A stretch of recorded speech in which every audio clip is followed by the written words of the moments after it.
नमस्कार, जनता टीवी देख रहे हैं आप। मैं हूं आपके साथ भविष्य त्यागी और स्वागत है आप सभी का हमारे खास पेशकश कोरोना को हल्के में ना लें। जी हां, इस खास कार्यक्रम में हम आपको वो तमाम खबरें दिखाएंगे, वो तमाम जानकारियां देंगे जिन्हें जानना आपके लिए बेहद जरूरी है। कोरोना से मची तबाही और इसके बीच तीसरी लहर का डर, साथ ही साथ कोरोना की दूसरी लहर के बीच बेरोजगारी का मंजर भी आपके सामने रखेंगे। साथ ही साथ वैक्सीन से जुड़ी हर अपडेट भी आपको दिखाएंगे। तो बने रहिए हमारे साथ अगले आधे घंटे तक, तमाम जानकारियां होंगी आपके सामने। शुरू करते हैं खास कार्यक्रम।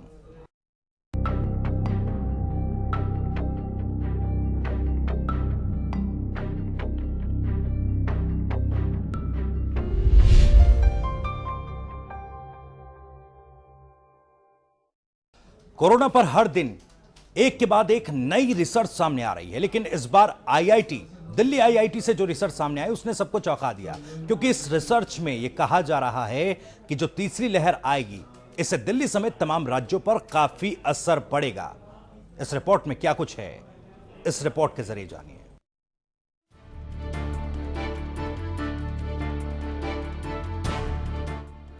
राजधानी दिल्ली में कोरोना संक्रमण के हालात भले ही ठीक होते नजर आ रहे हैं, लेकिन तीसरी लहर को लेकर आईटीआई दिल्ली ने जो एक रिपोर्ट जारी की है उसने सबकी चिंताएं बढ़ा दी, क्योंकि रिपोर्ट के मुताबिक कोरोना की तीसरी लहर के दौरान दिल्ली में स्थिति इतनी बिगड़ सकती है कि प्रतिदिन 45,000 के आसपास मामले सामने आ सकते हैं।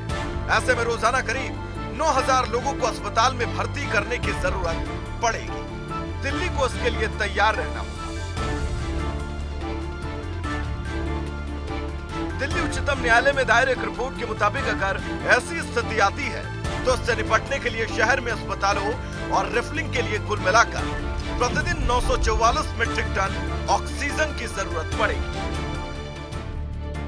तीसरी लहर की आशंका के बीच दिल्ली में बचाव की तैयारियां शुरू कर दी गई हैं। ऑक्सीजन की कमी न हो इसके लिए हर संभव प्रयास किए जा रहे हैं। आईटीआई दिल्ली राजधानी में ऑक्सीजन की मूलभूत आपूर्ति और प्रबंधन को लेकर दिल्ली सरकार के साथ मिलकर जरूरतों पर काम कर रही है। सरकार के साथ मिलकर बुनियादी ढांचे के रणनीतिक मुद्दों का विश्लेषण करके खाका तैयार किया जा रहा है। लेकिन दूसरी लहर ने जिस तरह दिल्ली में अफरा तफरी मचाई, अगर तीसरी लहर आई तो दिल्ली में हालात और बिगड़ सकते हैं। और अगर समय रहते तैयारियों को मुकम्मल न किया गया तो दिल्ली में फिर से ऑक्सीजन बेड, दवाओं समेत तमाम चीजों की किल्लत उभर जाएगी। ब्यूरो रिपोर्ट, जनता टीवी।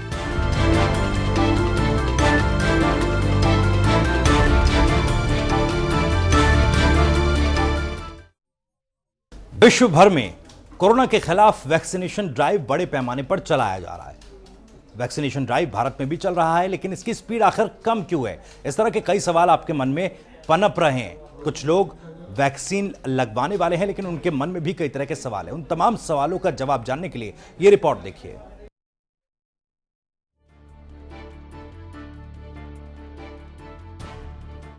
अमेरिका ने अपनी 38% वयस्क आबादी को वैक्सीनेट करने के बाद मास्क की अनिवार्यता खत्म कर दी है। ब्रिटेन में 75% वयस्क आबादी को कम से कम एक डोज लग चुकी है।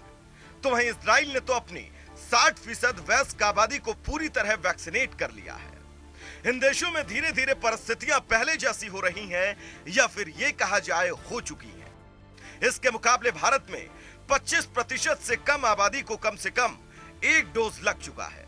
ये बातें इसलिए कि भारत में वैक्सीनेशन की रफ्तार कम है। वैक्सीन डोज की उपलब्धता एक समस्या है जिनका हल सरकारें निकाल रही हैं, पर कई भ्रांतियां और मिथक भी हैं जो लोगों को वैक्सीन उपलब्ध होने के बाद भी उनसे दूर रखे हुए हैं। विशेषज्ञ कह रहे हैं कि कोरोना वायरस के खिलाफ कोई शर्तिया इलाज नहीं है, लक्षणों के आधार पर इलाज किया जाता है। और भारत ने हाल ही में दूसरी लहर में 1.5 लाख से अधिक मौतें आधिकारिक तौर पर देखी हैं। इसे देखते हुए वैक्सीनेशन ही एकमात्र उम्मीद की किरण है। वैक्सीन शरीर को वायरस को पहचानने और उसके खिलाफ एंटीबॉडी बनाने में मदद करती है। बेहद जरूरी है कि जब भी उपलब्ध हो वैक्सीन का एक डोज जरूर लें। वैक्सीनेशन से जुड़े कुछ सवाल और शंकाएं हैं जो लोगों को वैक्सीन लगाने से रोक रही हैं। हमने ऐसे ही कुछ सवालों पर रिसर्च की। दरअसल पहला सवाल यह है कि वैक्सीन बहुत कम समय में बनी है, इस वजह से यह सुरक्षित नहीं है। यह सच बात है कि वैक्सीन 1 साल से भी कम समय में विकसित की गई है। इसमें पहले मम्स की वैक्सीन 4 साल में तैयार हुई थी और वो सबसे कम समय में विकसित वैक्सीन थी। ये देखें तो कोविड-19 वैक्सीन तो रिकॉर्ड टाइम में विकसित हुई है, पर इसका मतलब ये नहीं कि वैक्सीन सुरक्षित नहीं है। किसी भी वैक्सीन को अप्रूवल देने में नियमों का सख्ती से पालन हुआ है। हाँ, प्रोसेस जरूर फास्ट ट्रैक पर रहा है, पर सभी आवश्यक प्रक्रियाओं का पालन किया गया। सवाल नंबर 2, वैक्सीन के गंभीर साइड इफेक्ट हैं। यह सच नहीं है। भारत की ही बात करें तो एडवर्ड इवेंट सिर्फ 0.013% रहा है, यानी 10 लाख में से सिर्फ 130 लोगों में साइड इफेक्ट देखने को मिले हैं, यानी कि ना के बराबर। अब सवाल नंबर 3, वैक्सीन की वजह से विकसित होने वाली इम्यूनिटी शराब पीने से कमजोर होती है। यह सरासर गलत दावा है। वैक्सीन और शराब का कोई लेना देना नहीं। जो लोग बहुत ज्यादा शराब पीते हैं, उनके शरीर में इम्यूनिटी कमजोर हो सकती है। बहुत ज्यादा शराब पीने से लीवर, दिल के रोग होने का खतरा है। ऐसे में डॉक्टर इससे बचने की सलाह दे रहे हैं। अब सवाल नंबर 4 की ओर बढ़ते हैं। अगर किसी को कोविड-19 इंफेक्शन हो चुका है तो उसे वैक्सीन लगवाने की जरूरत नहीं है। दरअसल एंटीबॉडी विकसित करने के 2 तरीके हैं, कोविड-19 इंफेक्शन और वैक्सीन। जिन्हें इंफेक्शन हुआ है उनके शरीर में एंटीबॉडी बनी होगी, पर यह कितने दिन टिकेगी हर व्यक्ति पर निर्भर करता है। पर री इंफेक्शन का खतरा भी है। इस वजह से भारत सरकार ने सलाह दी है कि इंफेक्शन होने के 3 महीने बाद वैक्सीन का डोज लिया जा सकता है। अब बढ़ते हैं सवाल नंबर 5 की तरफ। तो क्या कोविड वैक्सीन वेरिएंट पर इफेक्टिव है या नहीं? यह सच नहीं है। वेरिएंट्स पर भी बहुत सारी वैक्सीन इफेक्टिव हैं।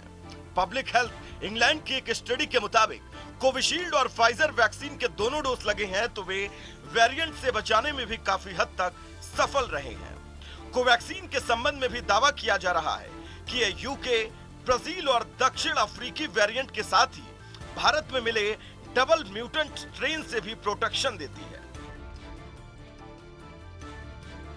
अब ऐसे में तमाम सवाल हैं जो लोगों के मन में हैं, लेकिन हमें इस वक्त सबसे ज्यादा जरूरी चीज यानी कि वैक्सीन के बारे में सोचना है, क्योंकि अभी कोरोना से बचने और जीवन को वापस पटरी पर लाने का एक ही उपाय है और वो है वैक्सीन।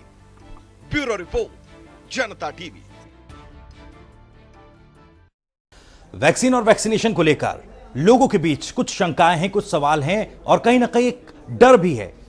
इन तमाम सवालों के जवाब देने के लिए ये रिपोर्ट आप हमारी देखिए और तमाम उन सवालों के जवाब जानिए जो आपके मन में पनप रहे हैं। कोरोना होने के बाद कितने दिनों तक दोबारा इन्फेक्शन नहीं होगा? मुझे कोरोना की दोनों डोज लग चुकी हैं। अब मैं कितने दिनों के लिए कोरोना से सुरक्षित हूं? कोरोना से जुड़े इन दोनों सवालों के जवाब अमेरिका में तलाश लिए गए हैं। पिछले दिनों साइंस जर्नल नेचर में पब्लिश हुई 2 स्टडीज के मुताबिक कोरोना के खिलाफ इम्यूनिटी कम से कम 1 साल से लेकर ज्यादातर मामलों में उम्र भर बनी रहती है। ये इम्यूनिटी वैक्सीनेशन के बाद और सुधर जाती है। दोनों स्टडीज में साफ तौर पर यह पता चलता है कि कोरोना से उबर चुके ज्यादातर लोग जिन्होंने बाद में वैक्सीन लगवाई है, उन्हें बूस्टर डोज की जरूरत नहीं होगी। हालांकि ऐसे लोगों को बूस्टर या दूसरी डोज की जरूरत होगी जो संक्रमित नहीं हुए या जिनमें संक्रमित होने के बावजूद मजबूत इम्यूनिटी विकसित नहीं हुई। हालांकि ऐसे लोगों की संख्या बेहद कम होती है। दोनों ही रिपोर्ट्स ने ऐसे लोगों को स्टडी किया जिन्हें 1 साल पहले कोरोना हुआ था। यूनिवर्सिटी ऑफ पेंसिल्वेनिया में इम्यूनोलॉजिस्ट स्कॉट हेंसले का कहना है कि ये दोनों रिसर्च पेपर लगातार सामने आ रही उन रिसर्च से मेल खाता है जो ये बताते हैं कि कोरोना के इन्फेक्शन या वैक्सीनेशन से होने वाली इम्यूनिटी लंबे समय तक बनी रहती है। रॉकफेलर यूनिवर्सिटी की इम्यूनोलॉजिस्ट मिशेल नसनबेक कहती हैं, कोरोना इन्फेक्शन के चलते पैदा होकर वैक्सीनेशन से और मजबूत होने वाले बी सेल इतने ताकतवर होते हैं कि ये बूस्टर डोज के बिना ही वायरस के वेरिएंट को भी नाकाम कर सकते हैं। नए कोरोना वायरस के लिए स्पेसिफिक बी सेल को देखने के लिए सेंट लुइस में वॉशिंगटन यूनिवर्सिटी के अली एलेबेडी के नेतृत्व में रिसर्चर्स ने 3 महीने के अंतराल पर 1 महीने पहले कोरोना से संक्रमित हो चुके 77 लोगों का ब्लड एनालाइज किया। इन 77 में केवल 6 लोगों को ही कोरोना के गंभीर संक्रमण के चलते अस्पताल में भर्ती कराया गया। बाकी सभी को कोरोना के माइल्ड सिम्टम्स थे। इन व्यक्तियों में एंटीबॉडी का स्तर संक्रमण के 4 महीने बाद तक तेजी से गिरा और बाद के महीनों तक धीरे धीरे कम होता रहा। कुछ अन्य विशेषज्ञों का कहना है कि ऐसी उम्मीद है कि अगर ब्लड में एंटीबॉडीज ज्यादा होती हैं, तो ये जल्द ही एक मोटी स्लज में बदल जाती है। लेकिन इन सबसे अलग ये बात है कि आप कोरोना संक्रमित हैं या नहीं, लेकिन आपको वैक्सीन लगवाना जरूरी है और वैक्सीन लगवाने के लिए आगे आना चाहिए। ब्यूरो रिपोर्ट, जनता टीवी।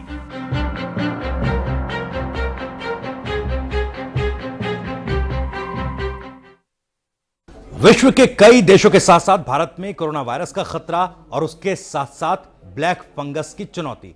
लेकिन इसी के साथ देश में एक और बीमारी पनप रही है जिसका नाम है एस्परजिलस।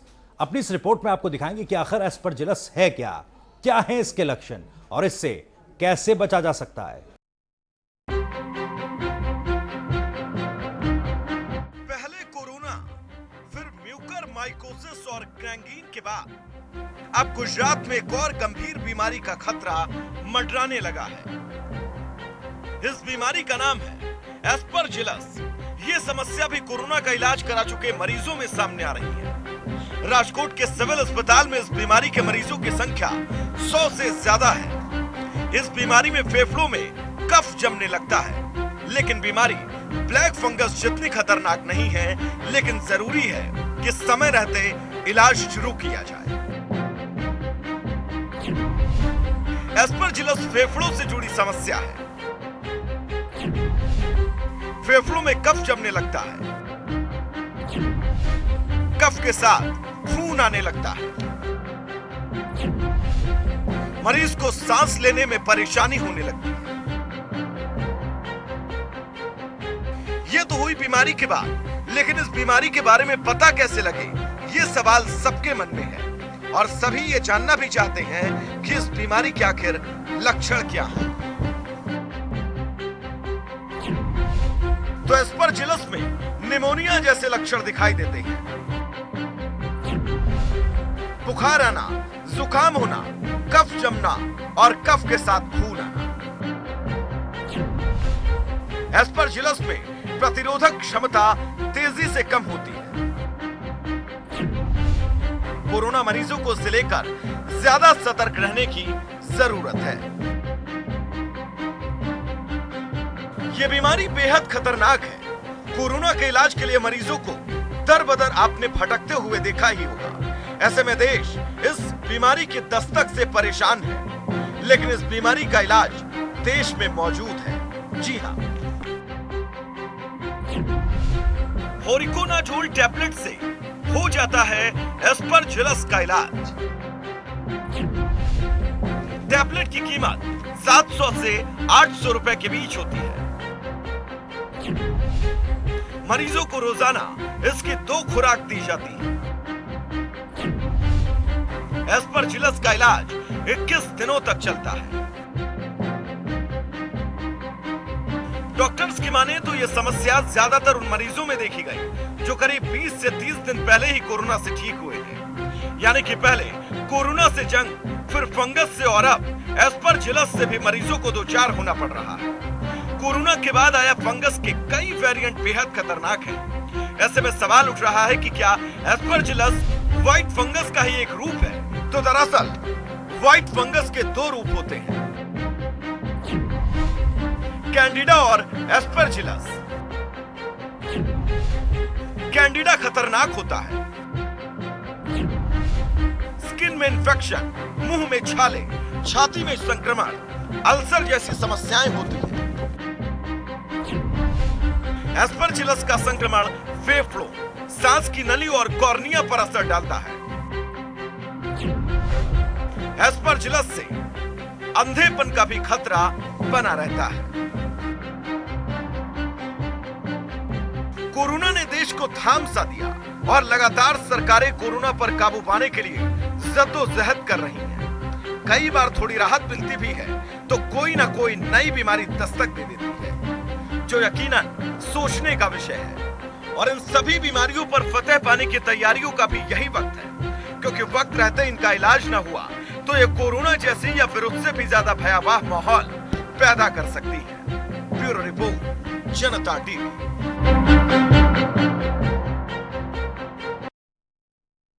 कोरोना वायरस की पहली लहर ने जो तबाही मचाई उसे शायद ही कोई अछूता रहा, लेकिन दूसरी वेव ने लोगों की कमर तोड़ दी। कई लोगों ने अपनी नौकरी गंवा दी और देश में बेरोजगारी दर बढ़ गई।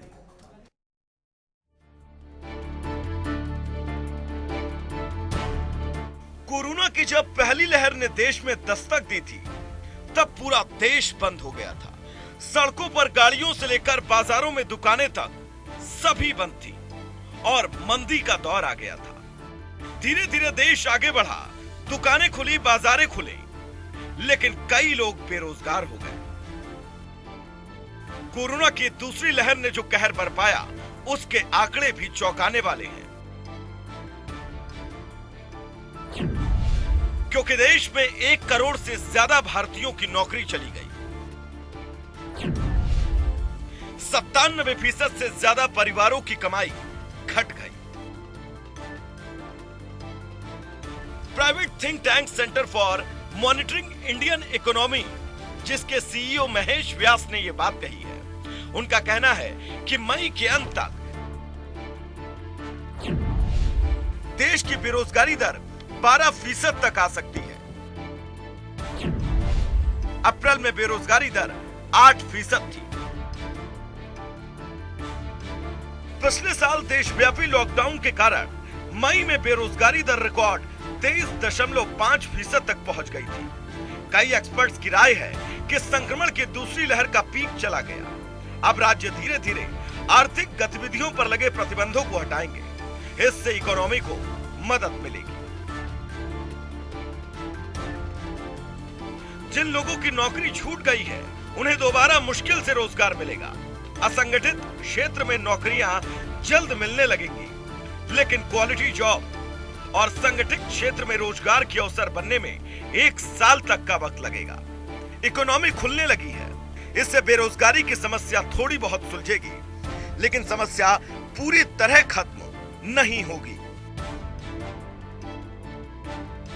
इस समय मार्केट में लेबर पार्टिसिपेशन रेट घटकर 40% पर आ गया है। महामारी से पहले लेबर पार्टिसिपेशन रेट 42.5% था।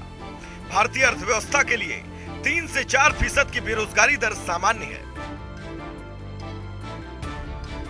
व्यास ने कहा कि 3 से 4% की बेरोजगारी दर हमारी इकोनॉमी के लिए सामान्य है। आगे बेरोजगारी दर में कमी आएगी। CMIE ने अप्रैल में 1,75,000 परिवारों पर एक देशव्यापी सर्वे किया था। इस सर्वे में पिछले 1 साल में कमाई का परेशान करने वाला ट्रेंड सामने आया था। इस सर्वे के मुताबिक केवल 3% परिवारों ने अपनी आय बढ़ाने की बात कही। 55% ने कहा था कि उनकी इनकम कम हुई है। 42% ने कहा था कि उनकी इनकम में कोई बदलाव नहीं आया। इसे अगर महंगाई के लिहाज से आंका जाए तो 97% परिवारों की कमाई घट गई। CMIE के ताजा डाटा के मुताबिक 30 मई को समाप्त हुए हफ्ते में शहरी क्षेत्र में बेरोजगारी दर 18% के पास पहुंच गई। शहरी क्षेत्र में बेरोजगारी दर 17.88% रही। राष्ट्रीय स्तर पर बेरोजगारी दर 12.15% रही। शहरी बेरोजगारी दर में पिछले 15 दिनों में 3% की बढ़ोतरी हुई। 2 मई को समाप्त हुए सप्ताह में शहरी बेरोजगारी दर 10.8% रही। Labour economist KR. श्याम सुंदर का कहना है कि शहरी क्षेत्र में बेरोजगारी दर 3 से 6 महीने तक ज्यादा बनी रहेगी। इसके 3 प्रमुख कारण हैं। अब इन कारणों को समझे तो पहला कारण रोजगार के कम अवसर। दूसरा कारण है कंपनियों में ज्यादा कर्मचारियों को हायर करने की झिझक। और तीसरा कारण है वैज्ञानिकों के हवा के जरिए कोरोना वायरस फैलने वाले अध्ययन के कारण लेबर के सामने जोखिम में बढ़ोतरी होना। के.आर. श्याम सुंदर का कहना है कि आईटी और इससे संबंधित सेक्टर्स को छोड़कर सभी जगहों पर रोजगार के सीमित अवसर हैं। यदि हम एफएमसीजी, रिटेल ट्रेड, ऑटोमोबाइल, शहरी बाजारों समेत असंगठित क्षेत्र, हॉस्पिटैलिटी और टूरिज्म सेक्टर को देखते हैं तो यहां पर खुश होने के लिए कुछ नहीं है। बिजनेस सेंटिमेंट गिरा हुआ है, खपत में गिरावट है। हम चक्रीय या सर्कुलर संकट का सामना कर रहे हैं। ऐसे में यह कहना गलत नहीं होगा कि दूसरी लहर ने सब कुछ उजाड़ कर रख दिया है। ब्यूरो रिपोर्ट, जनता टीवी। तो इसके साथ हमारी इस खास पेशकश में फिलहाल इतना ही।